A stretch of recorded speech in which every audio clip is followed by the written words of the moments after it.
Hey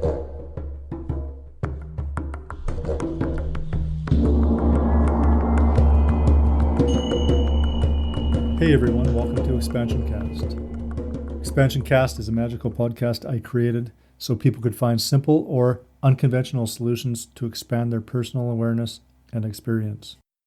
This podcast is dedicated towards revealing people's divine truth and how that divine truth works its way out into the world, one by one, helping liberate each of us on our personal path to freedom. If you love this podcast, please give us a rating and share. Today on Expansioncast, I have the pleasure of welcoming Christine Yole. Christine is a self-care specialist, and she speaks about love-based learning. And today she's going to talk a lot more about this and what it means to you in your experience and your expansion of moving into more freedom. And so please welcome Christine. Thank you. I'm happy to be here. So Christine, you have been doing a lot of videos and you've been doing a lot of work around love-based learning as opposed to fear-based learning. So first of all, what does that mean? And secondly, how does that apply to people in today's pandemic? Yeah, so around the beginning of last year, I had written this blog called "Is It Time to Graduate from Fear-Based Learning?" And this has actually been something that's been developing organically in my life for a number of years. It started as supporting people to step beyond punishment and reward. And so it actually began in my own process of what's beyond punishment and reward. I recognized in the field of punishment and reward, if you're good, you're rewarded.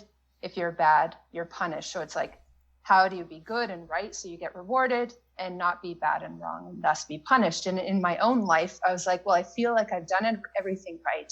I've been good. I've been diligent. I've been disciplined and I've been focused in my life, but yet things aren't working out as I would like them to. So what am I doing wrong or what am I missing? And so at that point, that's when I started waking up on, wait, what if life itself doesn't work according to punishment and reward? What if there are other principles that are actually informing how things go in life? And if that's true, what are they? So that's when I started to become really curious about what's beyond punishment and reward. And then fast forward a few years later, I had this thought come in my head: love is not a reward. And then I started investigating that through my own meditation and process to really kind of decode that. And then I wrote a blog called Love is Not a Reward.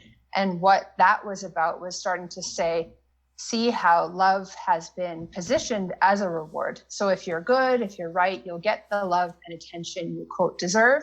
If you're bad and wrong, the love and attention will be withheld from you until you cooperate and do the right thing. And what came in really strongly was love is not a reward. And then that was really a big part of what initiated this development of love-based learning, which is love at the foundation, love as a field and frequency that is the foundation of love, safety, and support through which learning is initiated. So part of this progression is graduating from fear-based learning, which is graduating from the base of fear and separation with the learning strategies of domination, manipulation, and control of self or other in order to be good and hope for the rewards and avoid the pain and the punishment. So it's essentially graduating from that structure and recognizing that there's a different way to learn. And many of us can't actually learn in fear-based environments because our nervous system starts collapsing under that level of shame, blame, guilt, sense of not doing it right, not being good enough, not being deserving, not being worthy, missing something. So love-based learning is saying love is, and love, the field and frequency of love, the emanation of love is different from behavioral modification. So we can be completely loving of self and other and still support behavioral modification when we need to make adjustments to our life in order to function better, perform better, be more efficient, etc. But love and behavioral modification are two very different things, and they have to be disentangled in order for us to live in our hearts. Because if we have love tied in with behavioral modification, if we perceive ourselves to have done something wrong, we will withhold our love from ourselves internally as a punishment until we get back in line, and thus return the love as a reward. And that's what has to stop, essentially, if we have any chance of loving ourselves wholeheartedly 100% of the time. Wow. That's quite a bit to take in, and that seems like it could be quite a transition for many people to move into. And how can somebody move into that space? How can somebody become that aware? Yeah, it is a progression, and it's unique to each person, right? So it's really, I think the starting place is just a way to conceptualize it is to recognize there's a fear-based classroom and a love-based classroom. And at some point, if life is all about learning, if we're not learning in the fear-based classroom, then we need a new classroom. We need a different set of conditions under which we can learn.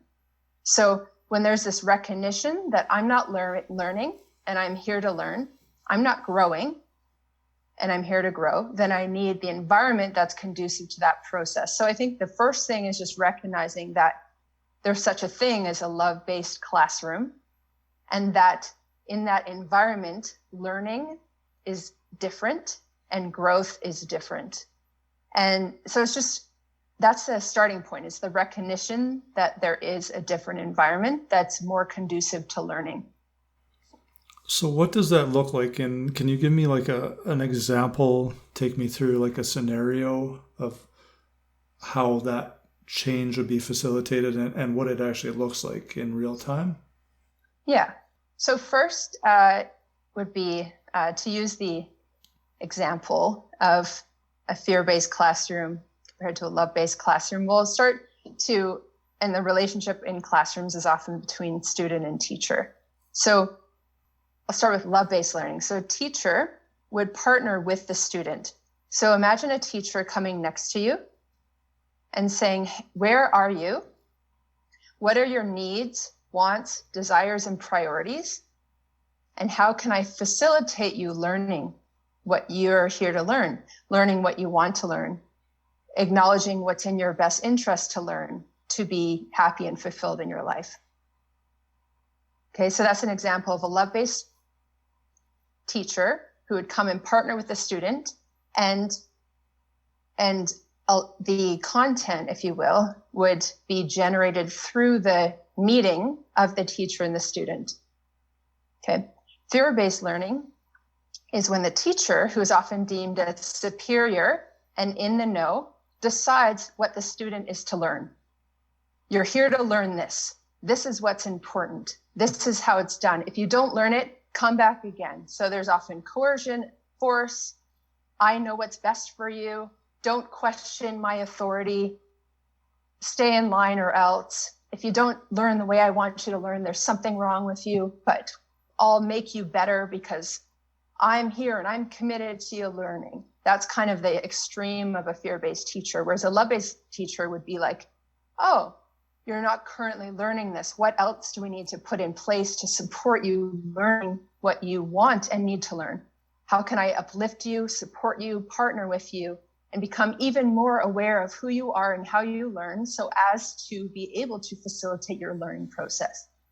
Whereas a fear-based teacher, which implements strategies of domination, manipulation, and control, and often comes in with, I already know what you need to learn. How do I make you learn it?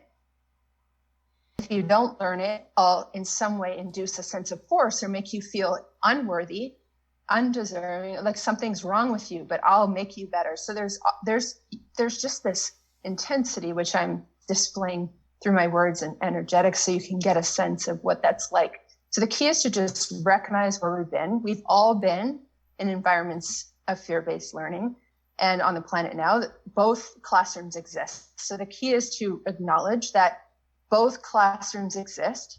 And when we're ready, we start making the transition. And the way the transition comes is, 1, I'm not learning.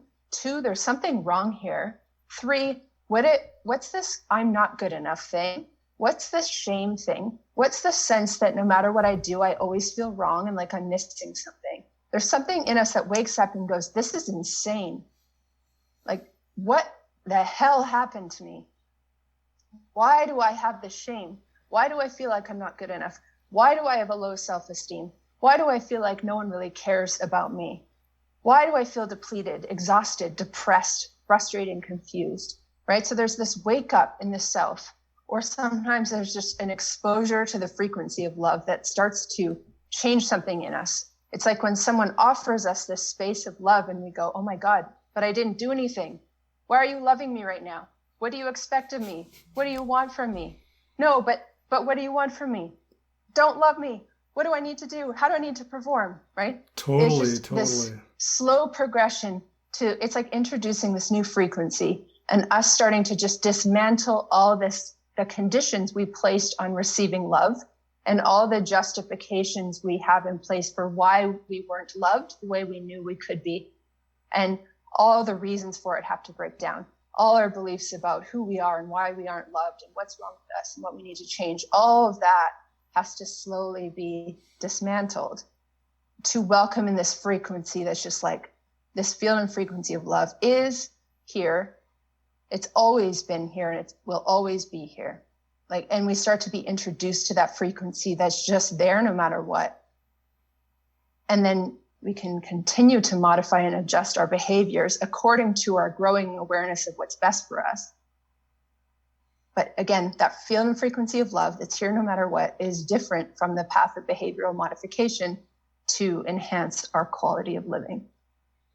Very good. Now, seeing as how you're talking a lot about the education system, and that's in your example, I imagine people are having quite a difficult time right now during the pandemic. All the children are at home, but they're still expected to do all their work. And parents are now experiencing a different side of parenting that they've probably never experienced. And this is one very probably pertinent issue that's coming up for them, maybe a struggle. What do you think about that? Yeah. Well, I think the main thing, those of us on a path of awareness, on a path of growth, on a path of, is there a way to live better, be better? Is there a way to move beyond my own traumas or aspects of my upbringing that were painful? How do I basically be this loving parent that my parents couldn't be for whatever reason, right? So those people naturally that are on that progression of, I want to parent from love. I want to parent from awareness. I want to support the learning and growth of my child, right? That requires, again, the undoing of the inheritance, the undoing of whatever templates they have around how parenting happens, how teaching happens, et cetera. So I would say the main thing is just getting to know the self, getting to know the child, and living in that question of what's needed here. How can I best support their learning? And it's a huge progression, and it can be easy to place expectations on the capacity to do it. Like this, a fear-based kind of narrative would be like, just figure it out, just do it. Whereas a love-based narrative would be like, where are you? What do you need as a parent right now? What resources are here to support you? And what does the child need? Where is the child right now? And what's available? What can be cultivated together? How can this support your togetherness? How can this support you learning from your child and your child learning from you? Because in love-based learning, at some point, the roles break down. You're both a student and a teacher in any given moment, right? There's a humility in love-based learning where it's like, oh, I'm stepping in as a teacher. Oh, I'm learning. And then, those roles are no longer defined. So how can we bring this love-based learning into a relationship with, say, a spouse or a partner without destroying the lover-friend relationship. Like, what I'm saying is, how do we move in this space without bringing the teacher in? Yeah, so you could shift the language of that to a fear-based partner, a love-based partner. So recognizing that, just as we know from our upbringings, it was that which was modeled to us that informed how we behave towards people more than what they said or told us to do, right? So when we offer to our romantic partner, I'm here, I appreciate you, thank you for being in my life. When we extend what we most want to receive, it just supports that reciprocity. A fear-based partnership would be like based in expectation. I expect this from you. If you don't give it, I will be resentful and upset. This is what I need. This is what I want. Deliver. It's that kind of frequency and tone of expectation, disappointment, manipulation in order to get our needs met. Love-based learning, and in this case, like love-based partnership, would say, okay, let's come together, acknowledge our needs, acknowledge our wants, acknowledge our preferences, and really hone in on how we can come together. And what needs can we meet on our own? What needs can we meet together? And what needs can be met by the other person? Because in the context of a partnership, there's certain things we can do for ourselves, certain things we can do with others, and certain things they can do for us. And sometimes those can be misapplied, which leads to power struggles. Mm-hmm. And I believe there's also a part where our needs are not necessarily needs. So if I have a need and that need is not met by another person, and I am absolutely certain that it's a valid need, but this need might be based in shame or some other limiting system, how do I move from there? Or how does the spouse move from there in a love-based approach?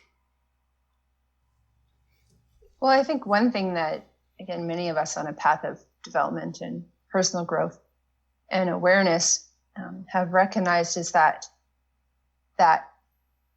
aspect of unmet needs, or carrying this like despair or disappointment around unmet needs. A lot of those needs were first when unmet when we were young, right? When we were 2, 3, 6, 7, 8, 10, etc. So a lot of the initiation of that unmet need scenario was put in place in childhood. So in adulthood, we can check the frequency. Am I an adult with a need right now? Or is this coming from a different space? And you can tell even with the voice tone.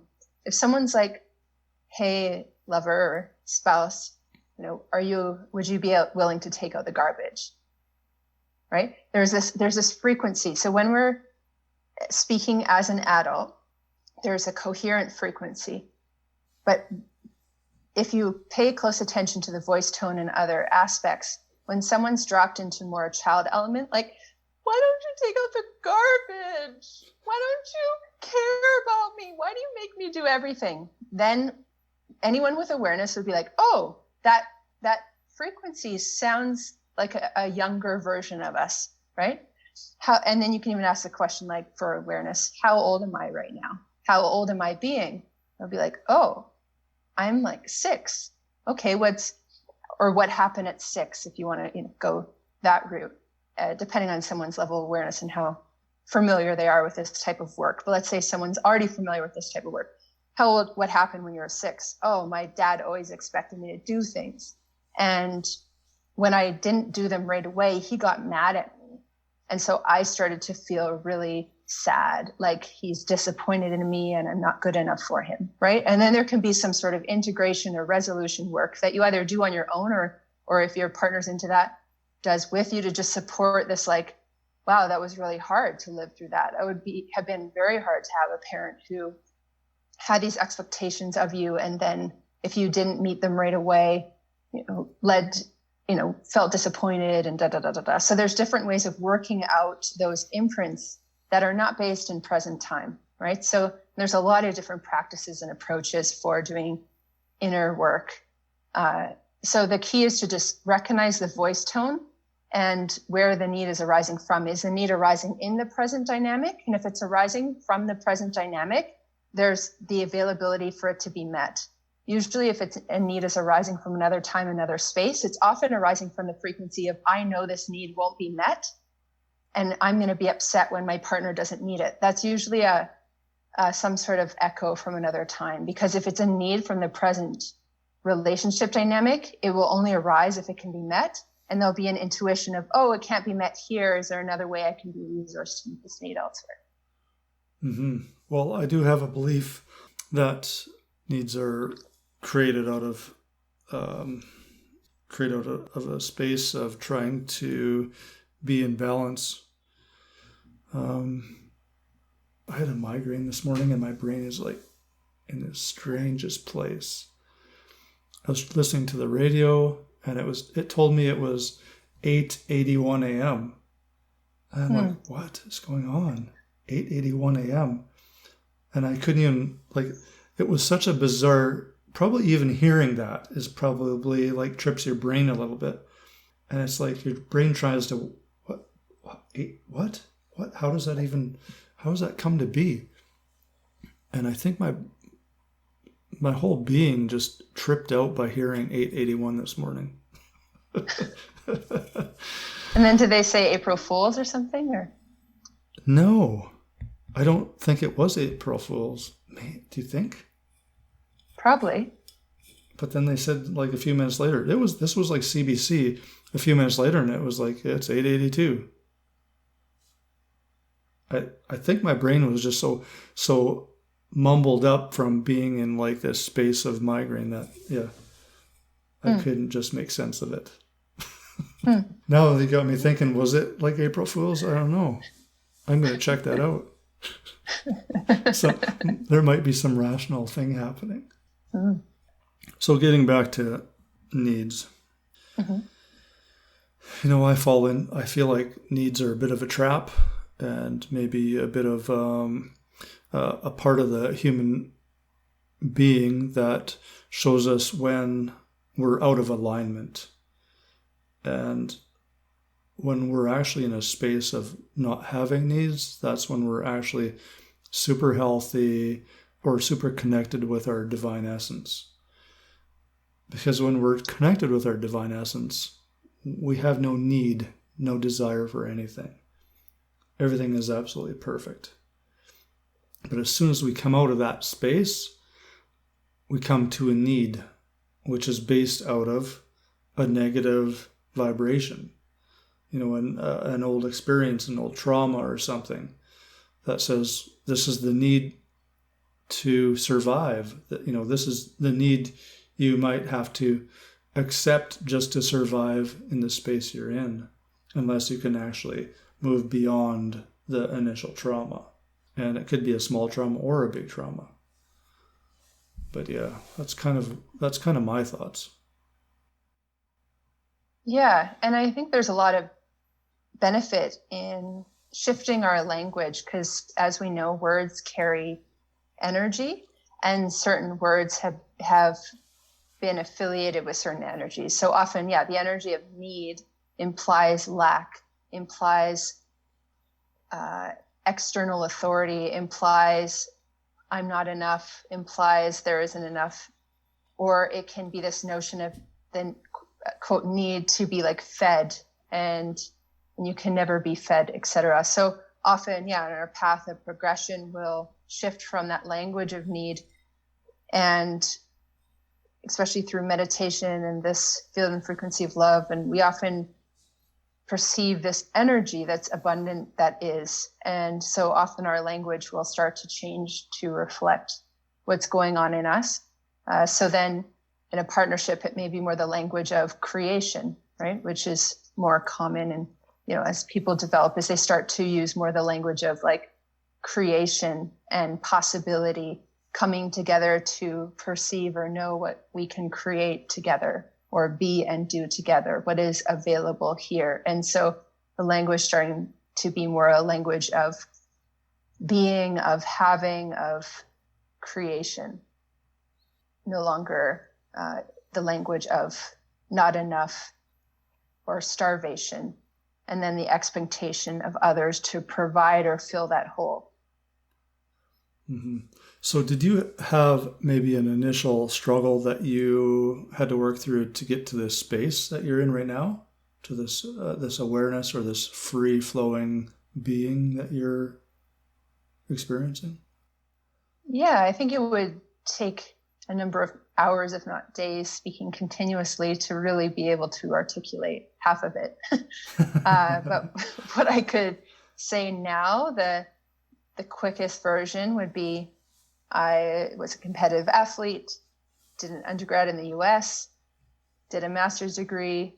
So at 25, I had this master's degree and I had this history of being a competitive athlete, right? One of the top in Canada in high school, et cetera. So I had this one entitlement because I went to a private high school and an Ivy League university. So this notion of I deserve the best because I'm entitled to it given these, prestigious schools I went to, et cetera. So I had this expectation of how things would go. And when they didn't go that way, there was this breakdown in me of like, what's wrong? What's happening? What did I miss? Almost like as though I took this test, but I forgot a page. And it was like I kept looping back, like, where did I go wrong? What did I miss? And it took quite some time for me to one, have that entitlement lifted out of me, being humbled, recognizing how different the world worked outside of academia. That was the main transition I had to make, which was very hard for me. And to let go of being a good student, just anywhere was so conditioned to the structure of academia that the quote real world or life outside of academia made no sense to me. So there's just a lot of letdown in my system and confusion. And how do I navigate this? And I don't have the same values that other people around me have. I don't function that way. It's almost like I've been conditioned for years on end to function in a certain way that doesn't work. So I had to essentially reset my whole internal world to be able to navigate life in a completely new way, right? I didn't have a coach. I didn't have the structure. I didn't have the clarity of pass, fail, study, and you will succeed. I had this world that seemed to function completely different, like kind of artificially in ways I couldn't understand. And so the job isn't based on my excellence. It's based on, who you know, and just all these notions of how the real world functioned made no sense to me. So that led me on just a real dismantling of that performance-based structure of if I am good and do things right, I'll get rewarded. I'm bad and wrong, I'll be punished, like the punishment reward, as I talked about early in the call. And then just a deep questioning and investigation, and eventually getting to that root of shame, that sense that I'm wrong no matter what, which was fueling my need to be so successful. And then continuing on from there and waking up in consciousness or having a very different awareness of self, life, etc. And then more and more just getting to know what that field and frequency of love is, and then dismantling more and more of the architecture of what I've come to name fear-based learning and the impacts in my nervous system of being in that sort of environment.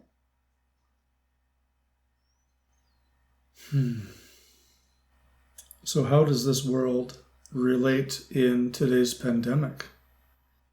Yeah, I'll name it. It's quite a large subject, so I'll just name a few things. So in love-based learning, the base is love, safety, and support. And love, safety, and support is actually established energetically and then progressively, mentally, emotionally through healing and integration work. So it's more of an inside job, love, safety, and support. And then as that inside job occurs, then there's the capacity to perceive what is safe, perceive what is love, and perceive what is support.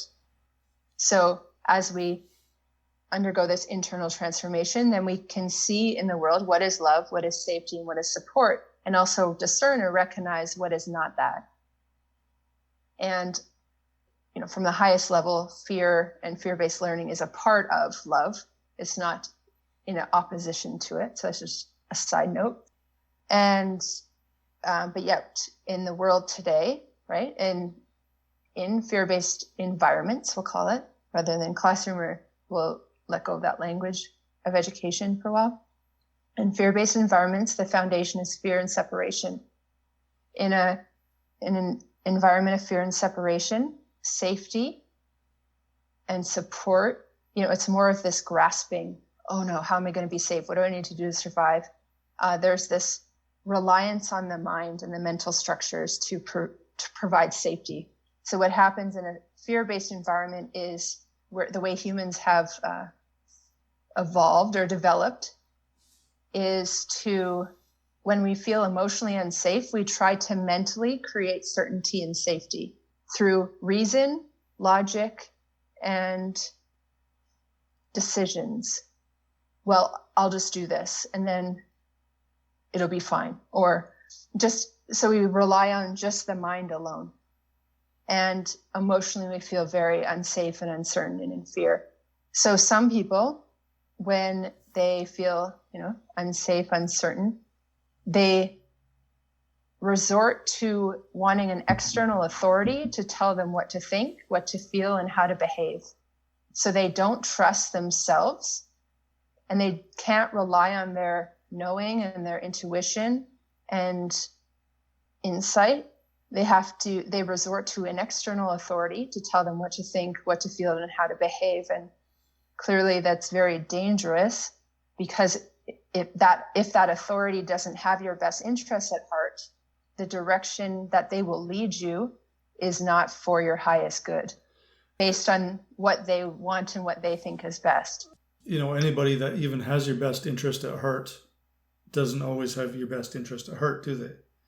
Because, they're always coming from their own agenda, which might be your best interest, but that could be pure manipulation to make them feel safe around you, or turn you into something that they perceive as good, instead of just accepting you unconditionally for who you are, or even in the struggle you are in. Yeah, and... or perceived struggle, I should say. Yeah, so the only way to come to know someone's best interest is to be in connection with them, right? The only way, even if I were being with you, I could never assume I already know what you need. I have to energetically, emotionally be connected to you, and thus discern over time what your best interests are. And they're ever evolving, they're ever changing. But in our current paradigm of separation, we're not connected on one level of experience, right? On higher levels, you can argue, obviously, for oneness, and we're all connected and we all belong to the same source, etc. But if we go down into this framework of separation and certain paradigms that exist on the planet, there's this disconnection to such a degree that we can't possibly know what's right for someone else, because we're too disconnected, and especially emotionally, because a lot of people, the way they've learned to be safe in the world is to be disconnected from others emotionally and rely on their mind to steer their life. And so what's happening now is there's a lot of people in that space, right, of having shut down emotionally and using their mind to steer their life, who have different agendas on what the best course of action is. Well, that's right? a terrible place to be. Yeah, absolutely. Just turns my gut thinking about it. Yeah, but it's important to acknowledge that element of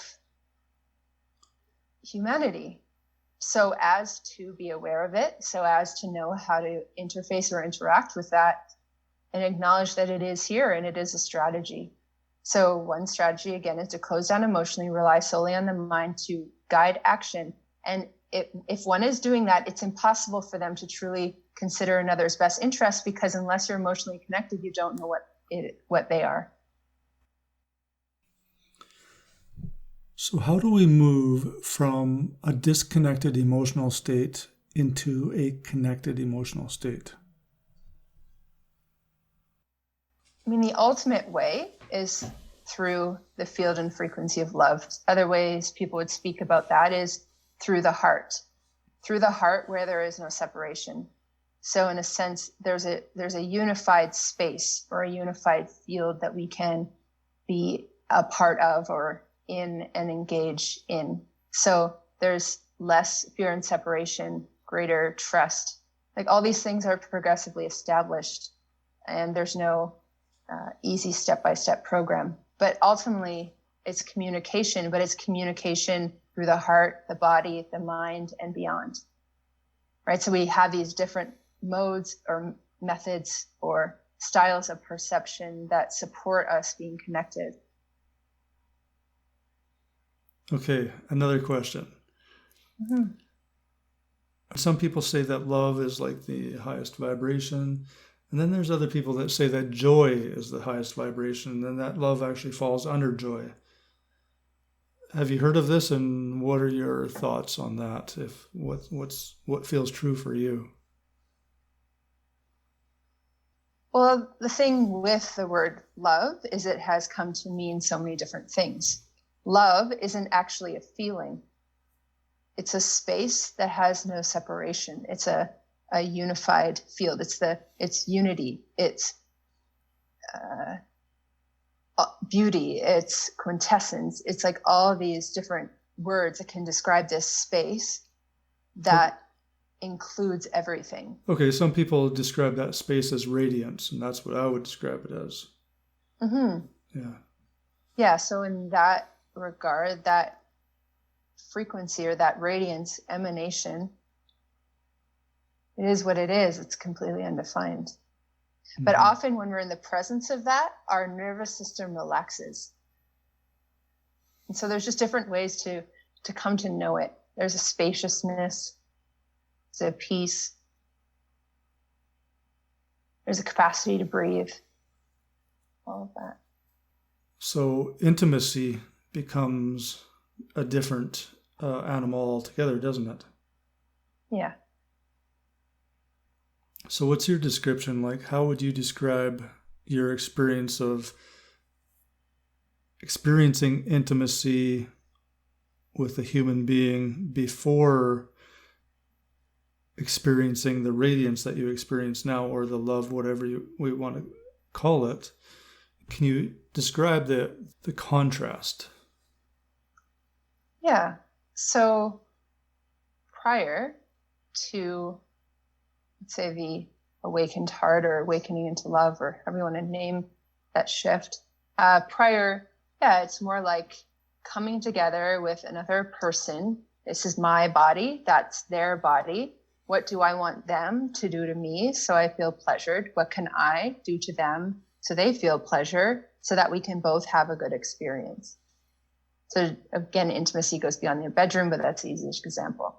So contrast to this meeting and this spaciousness of love, or this field and frequency of love, it's more a meeting and then listening to my body, to their body, to the space that unites our bodies, and perceiving what wants to unfold. So it's more like this dance, moment to moment. So there isn't this like registering of my body, their body. It's just, we're just here in this living moment, attuned to the spontaneity of being, attuned to touch, attuned to energy, attuned to breath, all these things. Conscious spontaneity. Mm-hmm. So where are you right now? And how would you describe who you are today?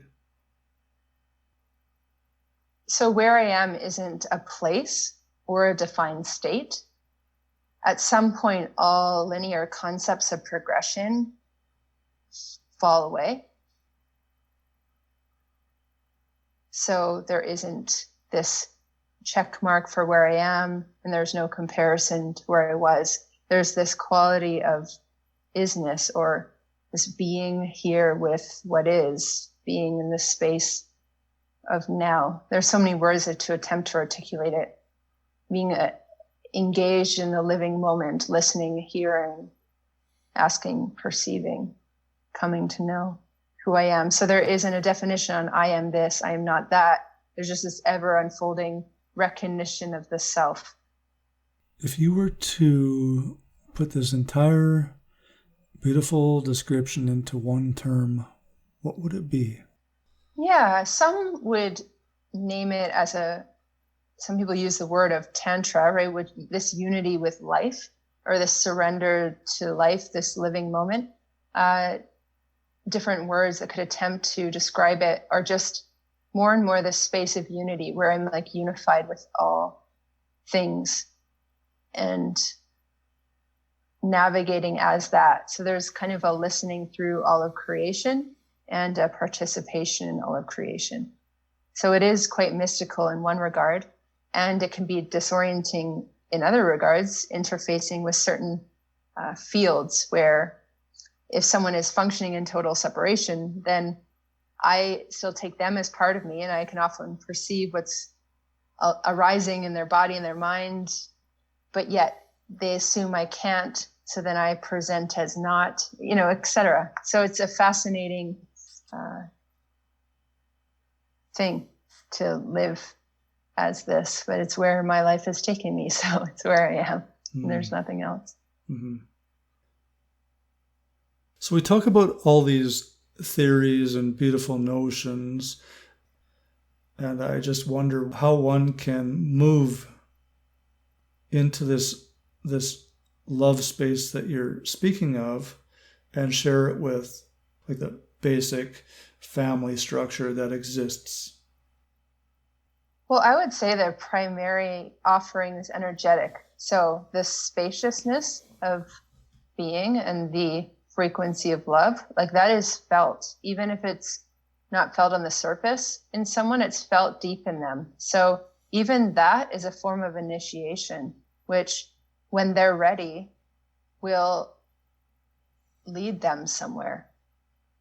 And I can't decide what's right for them or that I am their teacher, right? Mm-hmm. That's a self-assessment, and it always has to be for it to be pure.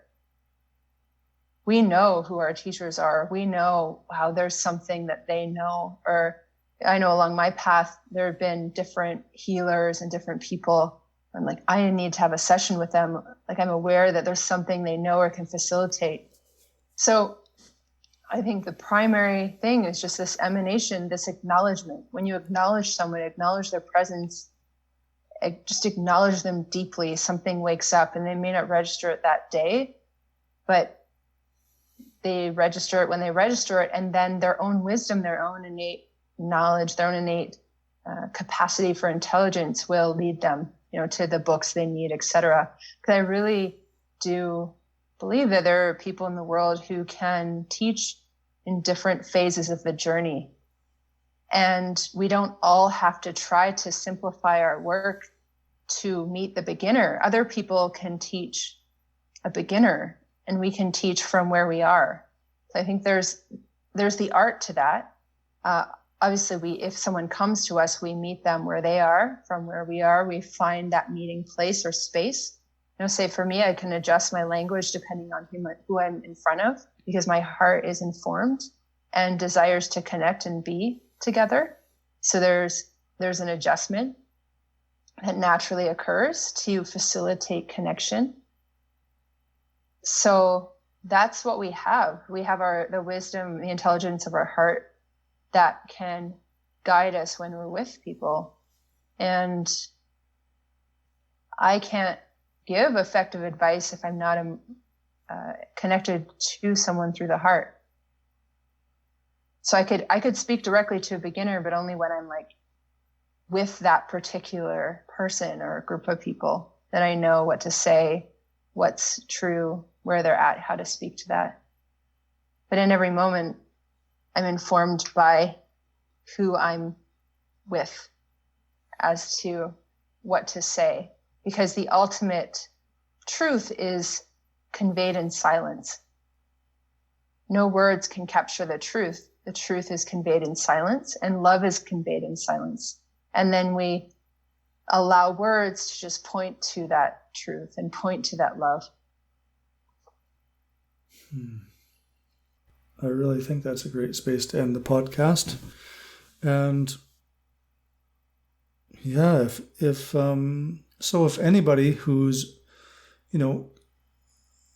experiencing what Christine is saying as truth for you, and you feel invited, you can get a hold of Christine at my website, christineyole.com, ChristineYole.com, or through Facebook. I do have videos on YouTube. Thank you for joining me. And yeah, so if anybody wants to get a hold of Christine, please do. She is, she's been pretty serious and straightforward on the podcast, but all my experiences with Christine, she's like funny, joyful, lots of spunk energy, and one of the most intelligent women I know. So yeah, give her a shot. Oh, thanks so much, everyone, for listening. We're happy to have you here. This podcast is Expansioncast. Thank you for listening.